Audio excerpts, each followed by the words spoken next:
Hi, everyone. Ernie Anastas here. I want to take a moment to talk to you about something truly special. Shriners Children's. For more than 100 years, they have helped over 1.5 million kids with complex medical issues receive the most amazing care anywhere. Now here's Keshi's journey with Shriners Children's. Shriners Hospitals for Children gave me back my mobility in every way. I got here in a wheelchair, and 2 years into my treatment, I was ready to go back to school and finish high school. For the first time, Kechi was able to look up. And we take these things for granted, but he gave her hope. He gave her life back. Once they realized how much I love music, it became a part of my healing. It became a part of my therapy. I'm calling on 77 WABC's audience to help provide hope and healing by donating to Shriners Children's. Call 1-800-276-8007. That's 1-800-276-8007. Or go online to loveshriners.org to give. Welcome to the 5 o'clock show. It's time for Common Sense. Now, it's Katz and Cosby with John Catsimatidis and Rita Cosby, standing for truth, justice, and the American way, bringing common sense to the world. Now, here's John Catsimatidis and Rita Cosby. Breaking news, WABC. Well, there is breaking news on the situation of our... the big shooting, the execution shooting that happened at the Hilton. Unbelievable. Lots of details. Is maybe the guy not a professional after all? And, well, who knows? And let's go to a real professional. And the guy who has his ears on the street and his ears to the ground, we have with us Curtis Sliwa. What have you learned, Curtis? Well, he actually was staying at a hostel, which was on Amsterdam Avenue and 103rd, right across from the Amsterdam projects. I went up there earlier today. Obviously, a lot of police activity. They were going through that area. But these generally are younger men, younger women who stay at a hostel because it's relatively affordable when you come into a place like New York City. And I cannot for the life of me imagine that this guy had any professionalism about what he did other than the fact that he decided to come in the city, stay at the hostel, and track this executive at the convention at the Curtis, the Hilton. There's a rumor that they on the bullets that were shot, there was some kind of writing. That's not a rumor. Any truth to that, Governor? It's not a rumor. Tell us what it is. It is a talk in the insurance industry. Decline, defend, basically language that an insurance company would use to show that they're not really being honest with their customer. Yeah, there was a book written called "Deny, Depose, Defend." Those are the three words that were on the shell. The lettering was on the shell casing, right? Correct. My, it's getting stranger and stranger by the minute. Yeah, and also there may be some DNA. This is also interesting, guy, because on the bullets. Well, no, who knows? Maybe on that too. Oh, there's double latte. Yeah, he had, and he had a water. Like he drank at this. If this is a professional guy, he's not very good. He goes to the Starbucks, throws out a water, and also his cell phone. There may be some fingerprints, right? So we may get this guy. Let's hope. He's smiling now. We see photo recognition technology, which the NYPD has. By now they know who he is.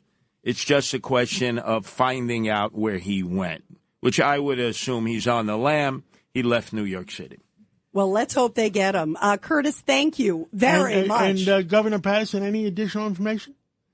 No, just that this is one of those types of cases where it's probably some grudge, or maybe he's in one of these extreme organizations or something like that. But it was tragic, and it was shots heard round the world that something like that could happen to such a high-ranking executive. It's really unfortunate.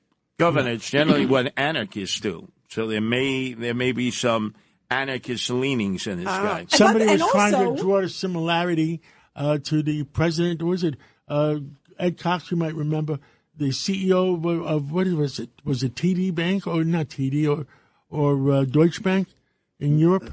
Not sure of that. Not sure of that. Yeah, I know in this case, by the way, one of the other things we were yesterday, and we're hearing more on this, the wife said that he was getting threats. And also there was this insider trading being investigated in the company. So who knows? Hopefully they can put it together, or maybe the bullets are a rogue. Maybe it's a decoy. I mean, I right? always watch these detective. My wife and me always watch these I love detective those. shows. I love those. So it sounds like maybe they'll find out. But John, you know what's so interesting?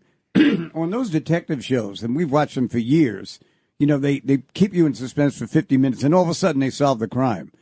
But now, the real police, their technology is so incredible that they are coming up with information faster than ever. And I thought the job the New York City Police Department did yesterday was superb. Although, you know what's interesting? The phone is still a big issue. And you guys know this too, especially from a legal perspective. They found apparently the cell phone, their fingerprints on the phone. But yet, as you know, law enforcement is still restricted if there's a code on the phone getting into it. I understand all the civil liberties, but I'm sorry. If you committed a crime like this, you should be able to get into that phone. The encrypted phone. Remember, the shooter in Butler, in which they had that battle on the Hill today between the temporary director of Secret Service and the House. Oh my God! Did you hear that was fireworks? Yeah, they still haven't gotten into that encrypted phone of the shooter. Something smells. Yeah, how come? All right, let's move on. We can't stay on one subject. Ed Cox, what do you have to say today? About Bragg. Good golly, prosecuting Penny. Penny's a hero. It goes back to the bodega guy who defended himself, accidentally killed the perpetrator, and they went after him until the optics didn't fit it. Is there any updates?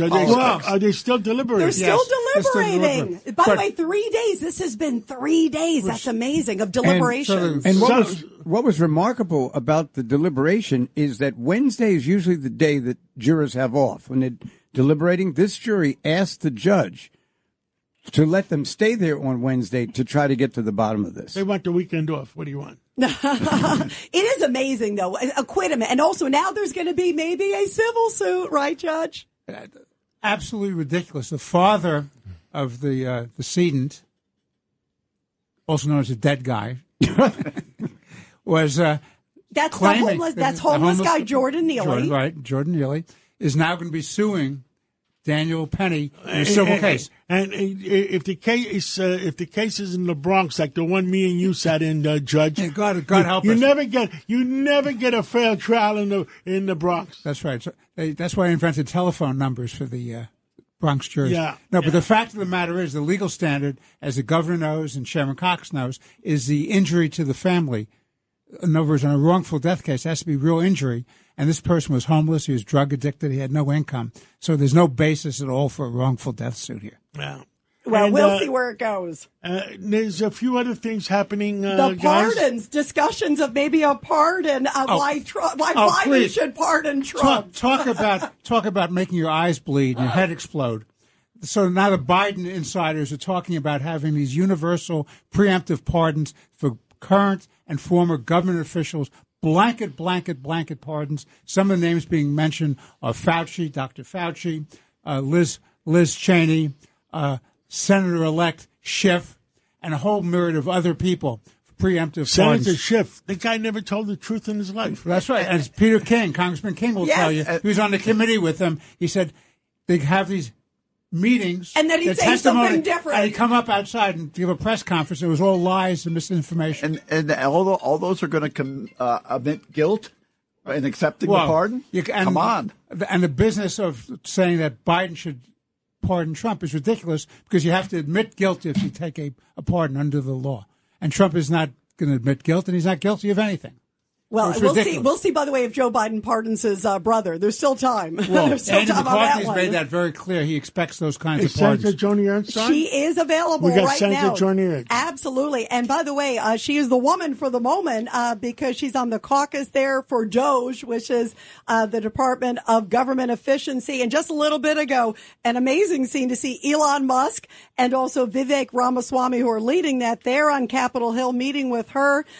Senator Joni Ernst of Iowa, we're so thrilled to have you here on Katz and Cosby. How did the meeting go today? Hey, Rita, John, it was fabulous. I love it. We had such a good meeting, and actually it's a full day's worth of meetings with senators, with House members. But what we were doing was coming together in our Doge caucus and meeting with the heads of the Department of Government Efficiency. And we're really just getting our members organized now so that when day one hits us on January 20th, we are able to execute. And we're really excited about this. I've been prepping my members based on my decades worth of experience in making Washington squeal. And what I've done, I've proposed $2 trillion of cuts to Elon Musk and Vivek Ramaswamy. And, of course, I'll be introducing my new telework report based off of my year-and-a-half-long investigation. So there's all kinds of great work that I'm doing, my members are doing, and we were so honored to have the heads of the Department of Government Efficiency on Capitol Hill today. So Senator Ed Cox here. So DOGE decides something needs to be done with an agency. How does that get implemented? Well, Ed, hey, great question. It's one of those deals that if it can be done through executive action or an executive order, then the president can go ahead and do that. If it is something that's actually written into law, then it does have to go through the United States Congress. And the blessing is that we do control both chambers of Congress. We still have to get 60 votes in the Senate, so we'll have to find some willing Democrats that are open to the idea of providing greater efficiency for our constituents, because most Americans will tell you right now our agencies are not working for them. Senator, you still need, on ordinary items, you still need 60 votes in the Senate? Yes, anytime it is policy related, you have to get 60 votes. Things like nominations, the reconciliation package, which we will be pushing for President Trump, those things only require the simple majority at 51. But yes, if it's policy related, it still is 60 votes. You know, Senator Joni Ernst, this was amazing. This report you talked about, this telework. I was seeing something. Is it right that it was like 6% of federal workers are at the office? Is that right? That is right, Rita. And that's stunning. That's stunning. Well, it's not just stunning, it's outrageous. So prior to COVID, 3% of federal workers teleworked. And there are some times that it does make sense to telework.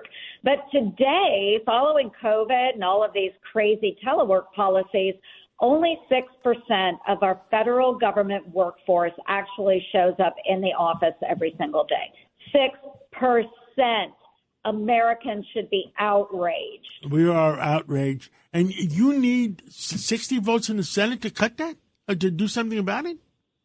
No, it just depends, John. If it is written into the law, then it does take 60 votes to change the law or enact a new policy. But if it is a case of where the agency has just established, I want 60 people working on this project in this office, then we can scale back.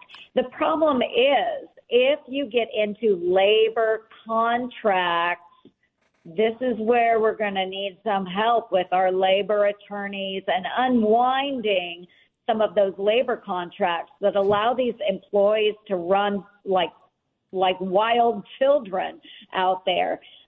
So we do have some considerable work to do to being able to downsize the federal workforce. But what we're pushing them on to, not just on downsizing and becoming more efficient, but is if it makes sense for people to telework, that's fine. But we need transparency, and we need to be able to track what they are doing, and are they actually working on their jobs as assigned. Right now, many of these agencies don't have those metrics in place. So you can't even really go forward and discipline an employee.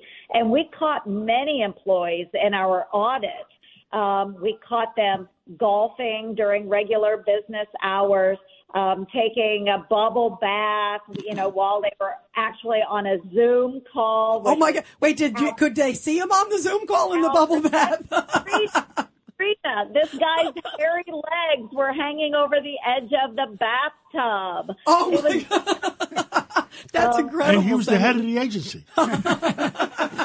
He got promoted after they saw him in the bubble bath.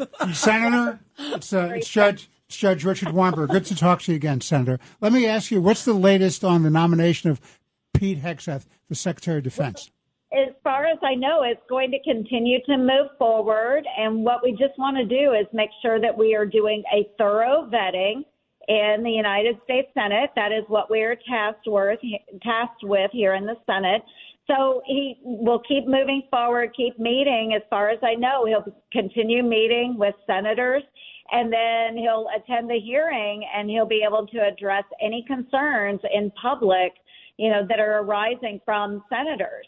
And I know there's a lot of chatter out there, but what we simply want to do is cut through that noise and make sure that we're able to figure out what the facts are. And I know that Pete would want those facts to come out as well. So we're going to keep going through the vetting process, and he deserves the opportunity to come in front of the committee. Senator, one additional thing that's been bothering me, the 2,000 odd workers that the Obama team put into place before they left office into key places in the different agencies. And they grandfathered them as civil service. Civil servants. Is anybody looking into that to find out if those people that were there and they had they went from political appointments to civil service? Is there anybody doing anything on that? Right. And I can tell you that we are fielding so many different calls about so many different subjects.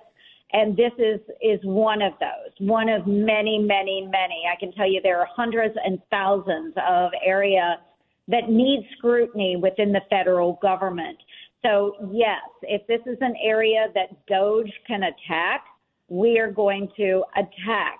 But again, I just want to make sure that the public and, everybody that's listening understands that we do have to sort through a lot of contracts that are put in place. We have to go back and take a look at what President Obama did, what President Biden did.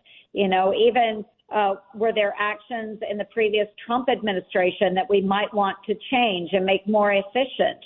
All of those things will be scrutinized. So between Vivek and Elon, and they've assembled a team that will be working with them, looking at all of this, we continue to feed them information. And I have over a decade of work that has come through the Tom Coburn office from years ago, from Jeff Flake's office when he was doing government waste, now into my office. James Lankford has his federal fumbles that he has been tracking. So we are going to provide all of this information to the DOJ team, and we will prioritize and make sure that we are getting the best bang for the buck right out of the gate on day one. And the American people have to get the best bang for their dollar, because right now if they're paying employees full time for federal employees and they're only there not even half the time, I mean, that could be $1 trillion of the budget, of the deficit. Exactly. It is such a ripoff. And what I've found through many of my different audits and the research that I've done on telework as well is that we have many, many members of our federal government workforce that are committing fraud against the government right now. Yeah. Some of them live 2,000 miles away from Washington, D.C., and yet they're still claiming D.C. as their residence and their work location. Why? Because you get locality pay if you're in Washington, D.C., because the cost of living is higher here. So they're actually committing fraud against the federal government. So we're catching those employees, and we're going to go after them. It is absolutely unacceptable. It's unacceptable to the taxpayers, and it's unacceptable for those of us that are in the Doge caucus. We need honest people to give the American people an honest count. Well, thank you, Senator, for coming on this day. Anybody else? Anything else? No, that's great. You got to come back on again soon, Senator. We love you. Keep fighting for America, Senator. Thank you so much. Take care. Thank you, Senator. Great to see you. And everybody, we're going to take a quick break. And then afterwards, John Solomon has some big scoops tied to January 6th. Take advantage of the exclusive holiday offer at Panorama Optical. Enjoy 15% off prescription glasses. And with every $500 spent on glasses, receive a complimentary pair of frames. Absolutely free. Don't miss this limited time deal running until January 1st, 2025. For eyeglasses, contact lenses, and to put your life in focus. Visit 241 Broadway in Lynbrook, New York, or call Panorama Optical at 516-341-0297 to schedule your appointment today. 516-341-0297. Janine Pirro here with an urgent warning. While we celebrate Trump's historic win, inflation continues to drain your IRA and 401k. And China is now targeting your money with a kill shot on the dollar. That's why thousands of Americans are shielding their savings with gold and contacting the experts at Colonial Metals Group. For a free 2024 gold guide that explains everything, go to freegoldguide.com/Pirro, Pirro, or call 800-965-8004. Don't let America's enemies ruin this victory and steal your retirement money. The experts at Colonial Metals Group are the only folks that I trust to bulletproof your wealth in gold. Go to freegoldguide.com/Pirro or call 800-965-8004. 800-965-8004 for a free 2024 gold guide to learn how you can protect your life's work and if you can qualify for a free home safe and up to $7,500 in free silver now. freegoldguide.com/Pirro. Roger Stone here with an urgent warning. While we celebrate Trump's historic win, inflation continues to drain your IRA and 401k. And China is now targeting your money with a kill shot on the U.S. dollar. That's why thousands of Americans are shielding their savings with gold and contacting the experts at Colonial Metals Group. Gold has protected American wealth through every financial war. For a free 2024 gold guide that explains everything, go to freegoldguide.com/Stone or call 800-747-6589. So go to freegoldguide.com/Stone or call 800-747-6589. That's 800-747-6589 for a free 2024 gold guide to learn how you can protect your life's work and if you qualify for a free home safe and up to $7,500 in free silver right now. That's freegoldguide.com/Stone. Estou passando nesse podcast para dividir uma informação que fez toda a diferença na minha vida. Quer fazer pós-graduação, mas tá impossível correr de um lugar para o outro? Pois é, ainda mais com o trânsito. Então você precisa conhecer a educação à distância do Senac. Sabia que é nota máxima no MEC? E tem diversos cursos de pós-graduação para te levar ainda mais longe. 100% online, sem necessidade de TCC e com acesso direto a todos os professores. Ah, saber isso fez diferença sim. Inscreva-se já na pós-graduação EAD. Quer saber? Senac EAD. A common sense recap of the day's biggest stories. It's John Catsimatidis and Rita Cosby. Cats and Cosby on 77 WABC.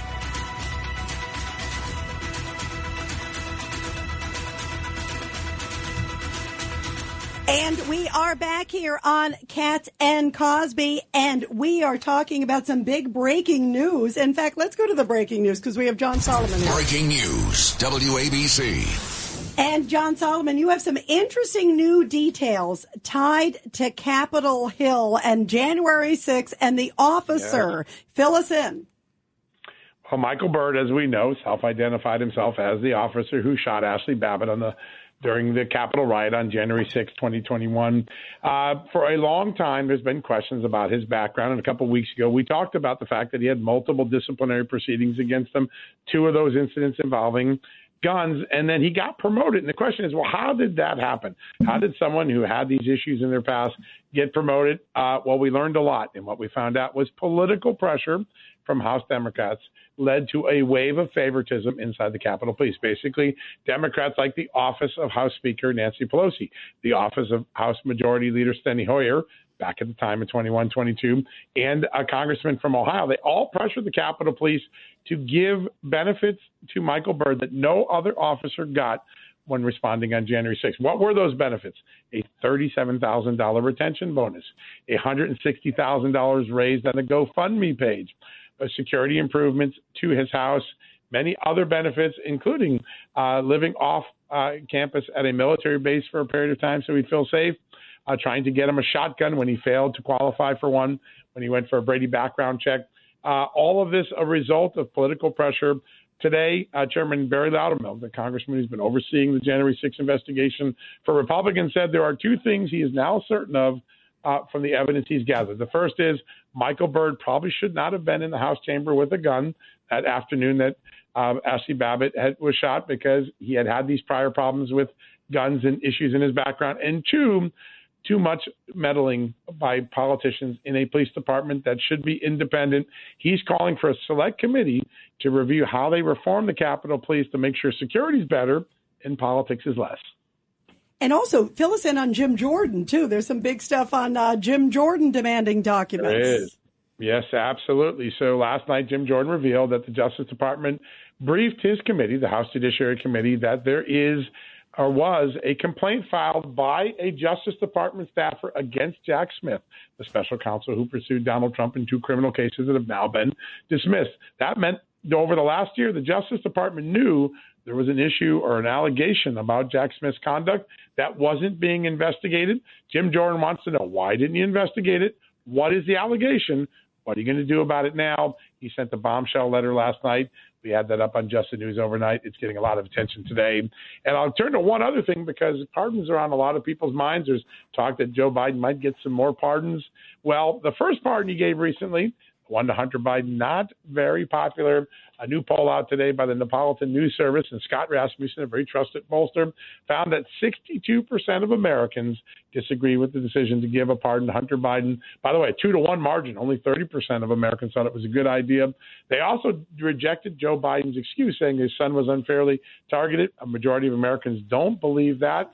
And maybe the most interesting finding downstream in the poll, a large number of Americans, nearly half of Americans, think maybe Donald Trump was unfairly targeted by the Justice Department.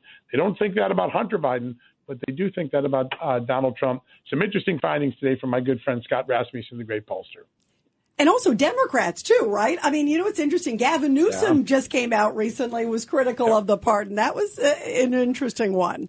You're seeing a lot of members of Congress who are Democrats saying this isn't good, isn't what we expected. The president broke his word. And when you look at the polling, 50% of Democrats disagreed with it. So 50% Democrats were aligned with Republicans and independents in rejecting this pardon. It's going to be a difficult legacy pill for Joe Biden to swallow. This is one that's going to last long after he's out of office. Well, very interesting. Very interesting. What else? What else do you have, John, that you feel the American people should learn about? Well, there's a great photo of Elon Musk coming through the Capitol with his son on his shoulders. He was going to work. I guess it was Bring Your Son to Work Day at the Capitol. He brought his son to work, and he spent several hours with members of Congress telling them, here's what we're going to do to cut the size of government for DOGE. That's getting a lot of attention here in Washington, D.C. And then I think one other story that we're keeping a close eye, there was a tremendous clash, one of the most, I think, virulent exchanges between a member of Congress and a witness that I've seen in a long time in a hearing today. This was between the acting director of the Secret Service and a Texas congressman who started to question not only the acting director's leadership of the department since the assassination attempts on Donald Trump, but his work all the way back to when he was on the presidential detail protecting presidents back in the early 2000s. Very intense exchange. Lots of people talking about it. I'm sure people get to see the clip over at justthenews.com. By the way, I saw that. I have never seen such like an angry exchange. Pat Fallon, who was screaming at Ron Fallon, Rowe. yep. Oh my God, they were like shouting and screaming over each other, and it was over also the security issues, saying, you show up for these ceremonies, but where were you on Butler? Where were you, protecting the president? Because Ron Rowe was trying to spin it, and Pat Fallon was screaming. Well, thank you. It was very intense. It was. Thank you, John Solomon, for calling in. We'll talk to you again real soon. Great to be with you guys. Thank you. And a few minutes ago, we had Senator Alphonse D'Amato called in for 2 minutes because he wanted to get this off his chest. We have Senator Alphonse D'Amato, and he's always, he gets angry when things go wrong. Well, Senator D'Amato, Sunday morning, what are you upset about today? Well, let me tell you something. I think most New Yorkers should be upset. What this district attorney in Manhattan did, Bragg, to bring charges against Danny Penny, is absurd. Penny should have been hailed as a hero. He stood up when this guy was terrifying people on the subway, on the train. He's a hero. You don't bring charges against him. Here he lets loose cuts without bail, all kinds of people who run around Manhattan assaulting our citizens, etc. Doesn't hold them on bail, lets them out so that they can continue, and he brings these charges against Danny. This is terrible. Now, Senator, they're waiting for an answer on the verdict any hour now. So, yeah. Well, so what do you think? Do you think he'll be found innocent, or do you think he'll be found guilty? I think at the very least it will be a hung jury. Okay. Yes. And I think the DA should be ashamed of himself for bringing this case. All right. Yes. But at the very least, I predict a hung jury. And I want to tell you, this DA is a menace to all New Yorkers because he lets criminals loose, run around on the street, continue their mayhem, doesn't hold them, and then brings murder charges against this poor guy who steps up to help the people and protect them. Well, Senator, I pray for him, and let's see what happens, and we'll talk again real soon. Well, I mean, I was a senator, and he called me a little while ago. And, he's great. And he says, "Oh, this is for your Sunday show." I said, "Well, I'll tape it." And I said, "No, I mean, it's going to come. It's going to come due any minute now." Right. We're still waiting, by the way, John. I mean, isn't it amazing, John, that they're still deliberating as we speak? I mean, this is shocking. It's gone into 3 days. Tomorrow is day 4. And what was the New York Post opinion page on Alvin Bragg? They had an editorial today, and they said, to use the words the senator used, that Alvin Bragg is a menace to New Yorkers. Time for him to go. And he has to. We've met with him. He's a very nice guy. He's a very nice guy. He's very well educated. Harvard. I can't believe he's doing what he's doing. That's the problem. Educated at Harvard. Come on, John. And Soros money, guys. He got $1 million Soros on the first campaign. Let's not forget that. So like George Gascon in L.A. and so others. Are you saying Soros owns him? Maybe. Well, at least he gave money. Gave a lot of money. Listen, next year, 2025. He's up for re-election. And we've got a good candidate to run against him. Yeah, Maud Morin, right? Maud Morin. Right, who excellent. Was a Democrat, now a Republican. Right. Law and Order gal. Law and Order, that's it. Well, all right. Rita, let's move on. You got some hot news. Go ahead. Tell us the rest of the hot news of the day. Sponsored by Goya. Here's Rita Cosby. And there are a lot of hot stories, as we were talking about, guys. At the top of Katz and Cosby, more surveillance photos have been released of the suspect tied to that execution murder of United Healthcare CEO Brian Thompson. The images are much clearer than previous surveillance photos and show most of the suspect's face when he was at that hostel. Mayor Eric Adams says investigators are moving at a good pace and he expects an arrest. Let's hope so, guys.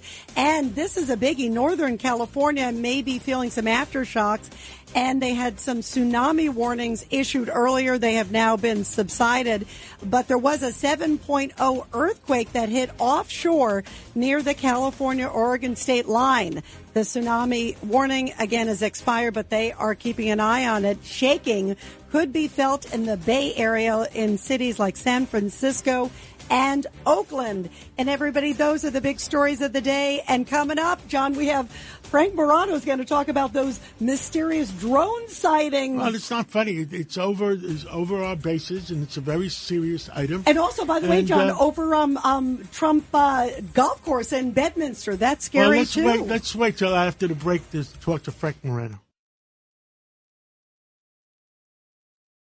Ideal mesmo para o mundo atual seria fazer o ensino médio junto com o curso técnico, certo? É no Senac que o aluno tem autonomia de verdade, formação cidadã, foco na diversidade, preparação para o Enem, material didático sem taxas e muito mais. Na real, tem tudo que você precisa para se sentir preparado para a vida. Seja para entrar no mundo do trabalho ou te ajudar a decidir o que fazer na faculdade. Quer saber? Senac. Vem comigo. Acesse sp.senac.br/ensino-médio-técnico. Gosta de escutar podcasts para aprender a se cuidar melhor? Então aproveite essa pausa para escutar seu corpo e cuidar da sua saúde. Com o novo Galaxy Ring, é possível monitorar seu coração, acompanhar a qualidade do seu sono e entender sua pontuação de energia o tempo todo. Acesse samsung.com.br e saiba mais. Seu corpo fala, a Samsung traduz. Galaxy AI chegou. Vamos fazer diferente nessa ceia? Que tal um churrasco especial? Então escolha seus cortes Maturata favoritos e prepare a grelha, porque o som é por nossa conta. Escute a playlist Celebra da Família e celebre cada momento em grande estilo. Maturata é churrasco e ponto. You're commuting home with Katz and Cosby. Now here's John Katzimatidis and Rita Cosby on 77 WABC. Well, with us right now is Frank Morano, the host of The Other Side of Midnight. And I was listening at 2 o'clock in the morning, 3 o'clock in the morning. Frank, you had a very good interview. On some of our bases, there are drones going over them. And you were trying to ascertain which countries were they from, why are they not being shot down, and what have you learned? John, this is really wild. What's happening in New Jersey is like nothing we've seen in decades. So, in essence, these drone sightings have been occurring for at least the last month, since around November 15th, 16th, all in over Warren County, all over Morris County, and really along the Raritan River. And there's a couple of things that make this atypical from the average drone sighting or UFO sighting. Now, there are 6,000 UFO sightings a year, and obviously most... Oops, well, Frank, I guess we lost the Frank. UFOs got him. Yeah, they did. What makes sorry about that. What makes this a little bit peculiar is that there are four things. One, the consistency of these drones, the number of these drones, the size of these drones. Several of them are the size of a car, including some winged aircraft and things like that, fixed-wing aircraft.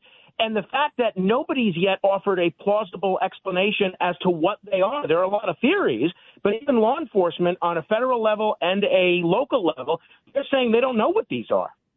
Wow. Yeah. And also on one of your other shows, the amount of drones going over our military bases. Yeah, this is happening not just in the United States. It happened in California. It happened in Virginia. It's now happening at Air Force bases in the UK. So that has a lot of people wondering. There's an Air Force base, there's a military base in this portion of New Jersey, not far from the Raritan River, where these drones are being sighted. And you obviously have Bedminster, as Rita pointed out before the break, where President Trump and a lot of VIPs are frequently visiting. So is this a hostile government? If so, it's pretty alarming that they have this kind of drone technology which can evade detection Or is this our own government doing some sort of experimental military aircraft that even apparently the FBI is in the dark on? But this is, you got to the point, you mentioned this a minute ago. This is scary because just 2 days ago, a medevac helicopter wasn't able to deliver a patient to the hospital because of these drone sightings. So this is not harmless hobbyists. This is potentially a national security threat, and it's a real cause for concern. You know, they also have this no-fly area. They're clearly, the FBI has come out and said, we're looking into it, which takes it to a whole other level, Frank, too. They're taking this very seriously. Yeah, no doubt about it, as they should. And the thing that I have to wonder is, residents are saying they started seeing these around November 17th. It took at least 2 weeks before the FAA, the federal law enforcement, and local law enforcement told the public about this. I don't know if they were trying to avoid eliciting some sort of a panic or if there was some other reason, but there was no other reason for the public to be kept in the dark about this, especially when there's a potential threat to public safety. Well, Frank Morano, the other side of midnight on Monday through Friday, 1 o'clock, 1 o'clock in the morning to 5 in the morning. I listen to you all the time when I can't sleep, and keep us informed. Thank you, John. And I think we're going to have some updates on this story tonight. So tonight is definitely a night to stay tuned. Oh, thanks a lot. I will stay up. That means we're going to lose more sleep listening to you, Frank. Thanks a lot. Thank you, Frank. Thank you. And what do we have coming in now, Rita? Now we have Professor John Yoo. He is, of course, with the University of California, Berkeley. And Professor John Yoo, what do you make of all these discussions about preemptive pardons? Sort of do it ahead of time, that maybe the Biden team may be looking at sort of giving cover, if it will, for Fauci, Schiff, and some of these others. Your reaction to that? First, it's great to be with you guys. You don't know how lucky you are to talk to me. We're in the middle of a tsunami here. Ah! It was an earthquake. That's right. You're in the middle of it. California kick.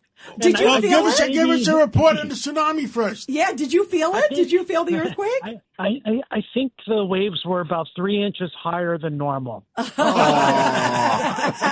Did you feel the quake at all? Did it? Because a number of people did. Near the Oregon border, but it was like a lot of things in California. It was a lot of promises. I even came out I was on the Golden Gate Bridge when it was supposed to hit. I didn't see Godzilla. I didn't see any wall of water. It was a big dud. Sorry. But I'm glad everybody's safe there. That's the good news. Yeah. What do you make of the preemptive pardons? Is that like a political tsunami? That's a great way to put it. But it's like a tsunami of hypocrisy. How's that? Because here you got a party that said you can't give presidents immunity. People will be above the law. And yet President Biden is turning around and giving out broader immunities to his family members and potentially other family members, other members of his government, than anything the Supreme Court has been giving Donald Trump in this case they were all complaining about. So I find it hypocritical. Now, look, legally, the president has almost an unlimited pardon power. There's very few exceptions. For example, you can't pardon for state crimes. You can't pardon for impeachment decisions. But in general, if it's a federal crime, the president can pardon anyone for any reason. But the purpose of it is to show mercy. The purpose of it is to break up conspiracies against the government. It's not to benefit your family members. It's not to put your family above the public interest. I have to say I found President Biden's claims of alleged persecution not very believable. I don't think that you're going to see investigations of every single Biden administration official. I think those idle political rhetoric in the campaign, I don't think you're really going to see investigation. Maybe even someone like Dr. Fauci, maybe he lied to Congress. That could be the most of it. I don't think, even though I think he made a lot of bad decisions during the COVID lockdowns, it wasn't criminal. So there's no need to pardon him. I think it goes beyond that. Either he believed the Chinese, or he lied about the Chinese, or something else. But obviously the Chinese knew what was going on because they stopped all air flights in China for 3 weeks before we stopped them in the United States. So, and they didn't tell us why they stopped them. I agree. I was on a commission about COVID, and I think all the evidence shows that this was a leak from that Wuhan lab in China. The Chinese government tried to cover it up. they didn't want people to think they were responsible. I think you might even suspect them of been designing a biological weapon, and it just got loose, and they don't want to be responsible. Anything is possible. But with all these other pardons, I got to say, part of, and this goes to your point, part of the reason we have investigations on Capitol Hill or investigations by the Justice Department is because bad things happened, and we need to know why. Even if the charges are never brought, we need to know the truth. And so the problem, I think, with these prospective pardons is we'll never get, maybe in many of these cases, to the bottom of things unless we have the criminal justice process available. No, we have to. I was on Fox Business this morning with Maria Bartiromo, and we have to straighten out the rule of law. The American people demand that we get down to the bottom of a lot of things that happened. And look, after they're found guilty or found innocent, if they're found guilty, then the president should have the ability to pardon them. But let's not pardon them on the presumption that they don't want to find them guilty. Let's get down to the truth. Yeah. By the way, you were great on Fox Business where you gave a great shout out, and you also talked about how Russia and Iran are rich under Biden. It goes to the rule of law, which is so crazy, John. And that's the rule of law the last 2-3 years was. I'm sitting in front of 3 other lawyers: Judge Weinberg, Ed Cox, Governor Patterson. What say you guys? I think, John, good to talk to you again. I think it's very great to hear from you. I think it's very interesting. They're now talking about Biden, to do the right thing, should offer Trump a pardon. Now, my position is it would be very foolish both politically and legally for Trump to do that, because then he has to have an admission, a confession, that in fact he's guilty of something. So if I'm Trump, I say thank you, but no thank you. Why do you think there's noise about that, John? I think that's a great point. If you are innocent, if you really are telling the truth, you don't need a pardon. The pardon is only for the guilty. Right? You would only accept the pardon. And that's why Hunter Biden needed a pardon, because he was actually convicted by a jury of his peers and he pled guilty. But if you're Joe Biden and you're saying there's no influence peddling, there was never any corruption from foreign governments, then why do you need to issue pardons? Because some of the pardons I've heard about are going to go to his brother, other family members, and other associates. Also, if you believe your government has been operating, your administration has been operating with the highest ethical standards, then what do you need to pardon people for? The reason they want to pardon people is a mission of guilt. John, the reason they want to pardon people is because they don't want them testifying. They don't want them brought before a grand jury, because they may find out other stuff that's worse. But as John knows, and Andy McCarthy has also pointed out in discussions with us, the fact is that once they get this pardon, they have no Fifth Amendment protection. Isn't that correct, John? Yeah, so this is the interesting thing. Then if they get these pardons, Congress might be able to get some more truth, get to the bottom of things. But I bet, say you're Hunter Biden. Congress calls you to testify and say, now that you've got a pardon, will you really tell us the story of why you're on the board of Burisma? Where did all the money come from? Not just that you didn't pay your taxes on $2 million. How did you get the $2 million in the first place? That's what should really trouble people. He'll still say, well, I could still be prosecuted by state DA. And this is where the lawfare thing comes in. Look what Alvin Bragg did to Donald Trump. Right? Look what the DA in Fulton County in Atlanta, Georgia, did to Donald Trump. But by the way, John, you would stop any of those guys. Did you see? This is interesting. Of all people, John Fetterman is being quoted now. He made a comment this morning on the media talking about how Trump's New York trial was politically motivated. And this is, again, a Democrat saying those kinds of charges never would have been brought unless one side realized they could weaponize it. Spoken from a Democrat, Ed Cox. Isn't that wild? Where was he 9 months? Where was he 9 months ago? Though? Yeah, exactly. Why didn't he say that during the trial? He only said that after the election. Absolutely. Well, John, thank you so much. Anything else you want to tell the American people? There could be millions of people listening right now. Oh, thank you. Thank you so much. Look, I think that this lawfare campaign was a serious blow to the rule of law. And the hard thing is, how do we repair it? How do we stop using prosecutions for political purposes to try to affect elections? That's going to require a lot of magnanimity on President Trump's part. He's going to have to say, I'm not going to go after my enemies. I'm not going to go after the people who did this to me.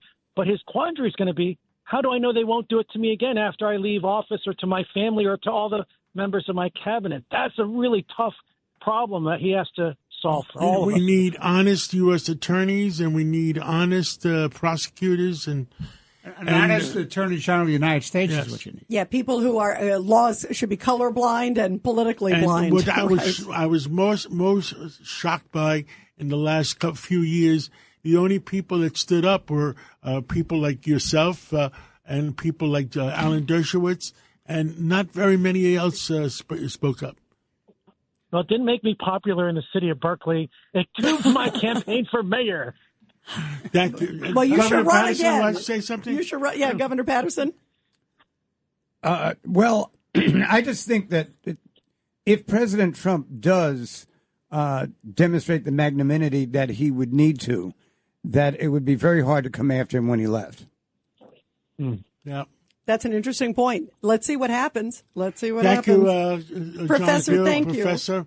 And we'll catch up with guys. you again real often. Anytime. Thank you. Don't call me during a tsunami next time. No earthquake. Just the political tsunami. Let's take a break, and we're going to come back with a very fun guy, Roger Stone. He talks to the president almost every other day, and let's see what he knows.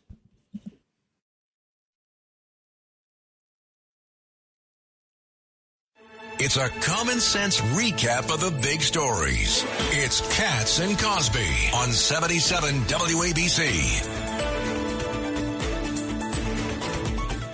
And before we go to Roger Stone, also this just coming in, John, that they have video of the suspect. This is in that shooting of the healthcare CEO strolling at the subway station 30 minutes before. And Governor Patterson, you brought up real quickly to another point that just came out. In a report that I saw earlier today, they said that when he was at the hostel, that he was with two other people and didn't say much, that he had his mask on for most of the time, but the pictures got taken when his mask was off. So it'd be interesting to know, were there two other people with him? And also, he appears to be in another video where he's on the phone right before he shoots Brian Thompson. Wow. So to be continued. Really interesting stuff there, Gov. And joining us now, talk about all things Trump, is Roger Stone, of course, great advisor there, and also the host of the Roger Stone Show here on Sundays on WABC Radio. Roger, give us the latest on your end. Well, the presidential transition continues apace. It's very clear that the president has decided to fight for the nomination of his defense secretary nominee, Pete Hegseth, who seems to be getting the same Judge Kavanaugh treatment from the mainstream media. But Trump's a stubborn guy, and clearly Hegseth is a tough guy.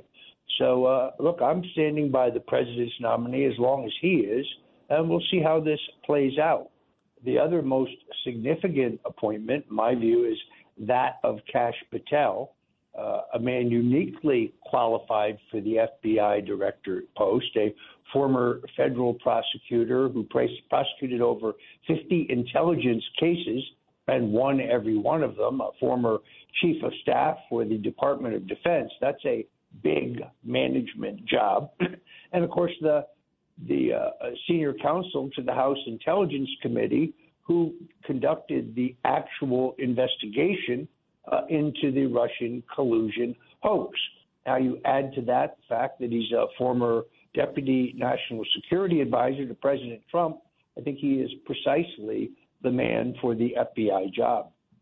What are you hearing about DEA also? Is there an opening? Because that remember, the sheriff there in Florida suddenly removed himself.